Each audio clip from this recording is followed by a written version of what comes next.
चलिए दोस्तों, स्वागत है आप सभी का हमारी क्लासेस में। आज हम लोग पार्ट 2 के क्वेश्चन आंसर करेंगे। पिछली क्लासेस में हम लोगों ने इसके पद्यांश किए थे, तो चलिए देखते हैं। तो हमारे पाठ का नाम है राम लक्ष्मण परशुराम संवाद। इसके कवि हैं तुलसीदास जी। तो इसका हमारा पहला क्वेश्चन है, देखते हैं, ध्यान दें आप लोग। परशुराम के क्रोध करने पर लक्ष्मण ने धनुष टूट जाने के लिए कौन कौन से तर्क दिए हैं। तो दोस्तों हमारा क्वेश्चन है कि परशुराम जी पर से जब संवाद करते हैं लक्ष्मण जी, तो उन्होंने क्रोध किया था कि धनुष क्यों टूटा। तो धनुष के टूट जाने पर जब वो क्रोधित होते हैं परशुराम जी और सभा में आते हैं, तब उनको तर्क देते हैं या फिर जवाब में कहते हैं। तो जो भी तर्क देते हैं लक्ष्मण जी, हमको वह बताना है। तो वो क्या तर्क रखते हैं, तो देखते हैं। आंसर लिखेंगे अपना। आंसर में लिखते हैं, परशुराम जी के क्रोध करने पर लक्ष्मण ने धनुष टूटने के अनेक तर्क दिए। तो उन्होंने कई तर्क दिए थे कि क्यों टूट गया, तो उन्होंने तर्क देकर समझाया। तो देखते हैं, हमारा पहला तर्क है, पुराना धनुष था इसलिए राम जी के छूते ही टूट गया। तो उन्होंने एक तर्क यह दिया कि वह पुराना धनुष था, तो राम जी ने जैसे ही उसे छुआ वह टूट गया, तो राम की तो इसमें गलती है नहीं। तो उन्होंने यह तर्क दिया, परशुराम जी को यह तर्क देते हुए समझाया। और दूसरा तर्क दिया लक्ष्मण जी ने। लक्ष्मण कहते हैं कि हे राम, लक्ष्मण जी कहते हैं कि राम ने इस धनुष को नया समझा था, किंतु यह पुराना जर्जर निकला इसीलिए टूट गया। तो उन्होंने एक तर्क यह भी दिया कि राम ने तो इस धनुष को नया समझकर छुआ था या फिर उठाया था, और यह पुराना धनुष निकला इसीलिए वह टूट गया। और तीसरा तर्क देते हैं, लक्ष्मण जी कहते हैं कि अभी तक तो हम लोग समझते थे कि सभी धनुष समान होते हैं, हमें नहीं पता था कि यह धनुष टूट जाने पर आप इतना क्रोधित होंगे। तो वह तीसरा तर्क देते हुए कहते हैं कि लक्ष्मण जी कहते हैं कि अभी तक तो हम समझते थे कि सभी धनुष समान होते हैं। तो ये सभी तर्क देते हुए लक्ष्मण जी ने परशुराम जी को जवाब दिया। तो यह हमारा पहला क्वेश्चन था। चलिए दोस्तों, इसके बाद हम लोग अपने दूसरे क्वेश्चन को लिख लेते हैं, तो उसको समझेंगे। चलिए दोस्तों, हमने अपना दूसरा क्वेश्चन लिख लिया है, तो चलिए इसको देखते हैं क्या है हमारा दूसरा क्वेश्चन।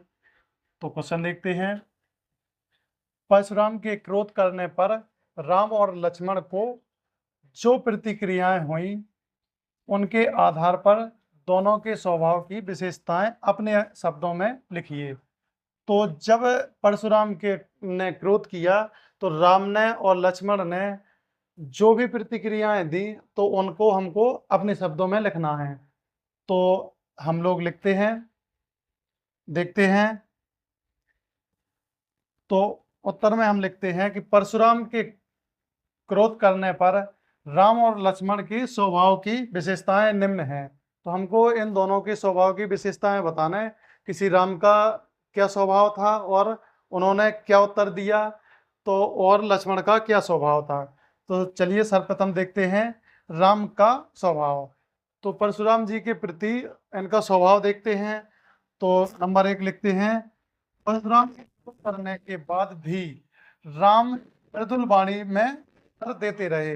जब परशुराम जी ने धनुष टूट जाने पर क्रोध किया, अपना क्रोध व्यक्त किया, तब भी राम उन्हें मृदुल बड़ी सरल भाषा में, अपनी सरल वाणी में उन्हें उत्तर देते रहे। और नंबर 2 लिखते हैं, क्रोध में भी राम अपने से बड़ों से अपमानजनक शब्द नहीं कहते। तो राम की प्रमुख विशेषताएं थी कि जब वो क्रोध में भी हों, लेकिन अगर अपने से बड़ा कोई व्यक्ति है तो उनका सम्मान ही करते थे, उनसे कोई अपमानजनक शब्द नहीं बोलते थे। और आगे हम लोग लक्ष्मण का स्वभाव देखेंगे। तो लिखते हैं लक्ष्मण के स्वभाव की विशेषताएं।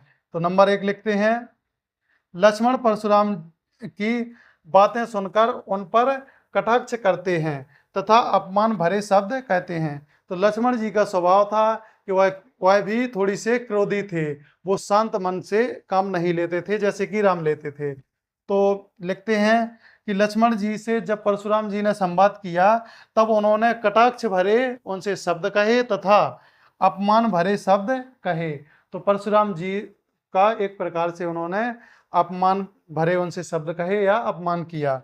और लिखते हैं दूसरा फैक्ट, तो देखते हैं, लक्ष्मण बार बार परशुराम के क्रोध को बढ़ा देते हैं, जबकि राम उन्हें बड़े सरल ढंग से समझाते हैं और उनसे क्षमा याचना करते हैं, लेकिन लक्ष्मण उन्हें क्रोधी कर देते हैं और ज्यादा उन्हें उत्तेजित कर देते हैं। एक तो पहले से ही उन्हें क्रोध आ रहा था और लक्ष्मण जी जब उन पर व्यंग कसते हैं तब उन्हें और ज्यादा उनका क्रोध बढ़ा देते हैं और उनका अपमान करते हैं। तो लक्ष्मण जी उनका अपमान करते हैं और राम जी उनका सम्मान करते हैं, और वह क्रोध में यह ध्यान नहीं देते कि कोई उनसे बड़ा है। तो लक्ष्मण जी यह ध्यान नहीं देते हैं कि हमसे कोई बड़ा है तो उन्हें कोई अपमानजनक शब्द ना कहें। तो यह लक्ष्मण के स्वभाव की विशेषता थी।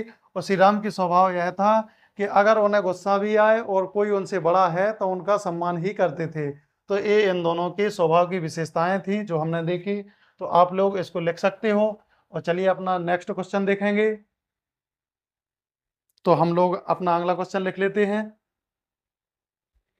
चलिए दोस्तों, अपना तीसरा क्वेश्चन लिख लिया है, तो देखते हैं हमारा तीसरा क्वेश्चन। तीसरा क्वेश्चन कहता है हमारा, लक्ष्मण ने वीर योद्धा की क्या क्या विशेषताएं बताई हैं। तो लक्ष्मण ने जो वीर योद्धा की विशेषताएं बताई हमको वह बतानी है। तो लिखते हैं आंसर में, लक्ष्मण ने वीर योद्धा की निम्न विशेषताएं बताई हैं। तो कौन कौन सी विशेषताएं बताई यह हमको देखनी है। तो पहली विशेषता लिखते हैं, वीर योद्धा अपने मुख से अपनी वीरता का कभी भी बखान नहीं करते। लक्ष्मण जी कहते हैं परशुराम जी से कि वीर योद्धा जो होते हैं वह अपने ही मुख से अपनी वीरता का कभी भी बखान नहीं करते। और दूसरा फैक्ट लिखते हैं कि वीर योद्धा युद्ध भूमि में अपनी वीरता दिखाते हैं, उनका बखान नहीं करते। तो अपनी वीरता का वह बखान ना करते हुए बल्कि अगर वीर हैं तो वह अपनी युद्ध भूमि में ही अपनी वीरता का परिचय देंगे। यह उन्होंने दूसरा फैक्ट में कहा है। और तीसरा लिखते हैं, वीर योद्धा अपमानजनक बातें ना कहकर वीरता के कर्म करते हैं। तो उन्होंने एक फैक्ट यह भी लिखा है, उनसे कहा है उन्होंने कि वीर योद्धा जो होते हैं वह अपनी वीरता का बखान ना करते हैं बल्कि वह अपने कर्मों पर ध्यान देते हैं, अपने वीरता के कर्मों पर ध्यान देते हैं। और अगला फैक्ट लिखते हैं, तो देखते हैं, वीरों का दूसरों के प्रति आदर सम्मान का भाव होता है। तो उन्होंने कहा है कि वीर जो होते वह दूसरों का आदर सम्मान करते, ना कि उन्हें अपमान करते। तो यह बातें उन्होंने किससे कही, तो लक्ष्मण जी ने परशुराम जी से इन सभी बातों को कहा है, अपने वीरता के परिचय देते हुए इन बातों को कहा है कि जो वीर होते उनमें यह गुण होते हैं। तो दोस्तों आप लोग इसको लिख सकते हो। इसी के साथ हम लोग आज की क्लास को यहीं पर समाप्त करते हैं। कल इसके आगे के क्वेश्चन आंसर देखेंगे। तो दोस्तों इस वीडियो को ज़्यादा से ज़्यादा शेयर करें। क्लास में बने रहने के लिए आप सभी का बहुत बहुत धन्यवाद। जय हिंद।